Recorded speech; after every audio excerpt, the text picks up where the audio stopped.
All right, we're going to work on some defensive pistol drills. And today I'm using a 22 caliber pistol. It's the exact same size, fits in all my holsters as my other defensive pistols. So it's a great training tool. 22 caliber ammo costs you about 4.5 cents a round.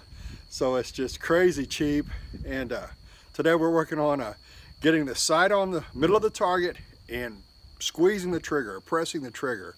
Working on having a good solid grip and trying to keep all the shots inside that 8.5-11 piece of paper that's on that cardboard right there. We'll be working from about 4 yards and about probably 9 yards. Just doing defensive pistol drills from a concealed position, and all reloads will happen out of a front pocket. It's just as if you were carrying concealed. And where would you have your spare ammo? It'd be weak side pocket. Don't put it strong side pocket. That don't work. It's too hard to move your gun to get to the ammo. You want to have your ammo on the weak side in case you have to go to a reload. And having an extra magazine is vital, because magazines are one thing that will fail you in the moment that you need it. And so you want to always have a spare. There's stories out there of guys, the bottom shooting out the end of their magazine, and they're going, oh shoot, I can't fire my gun because all my bullets just dumped out of the bottom of the magazine. It doesn't happen so much, but you want to prepare for the worst. All right, this is defensive pistol. This is if you've ever shot a IDPA or a USPSA, you know what I'm talking about. It's a sport that focuses on fundamentals, marksmanship, safety above all, and then a good muzzle. You always want to have your muzzle downrange, even if you're moving to the side. And then we want to get off the X. The X is the spot where you get killed. So you want to make sure that if something happens, you're not standing at the spot where they're shooting at. You've already moved.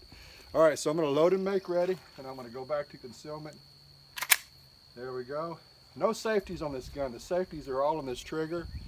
You can research it for yourself. It's considered a double action pistol because of the way the striker and the trigger work together.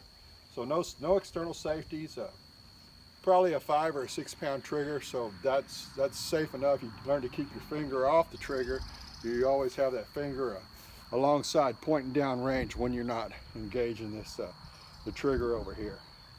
And I've showed you the grip before, called the Glock grip.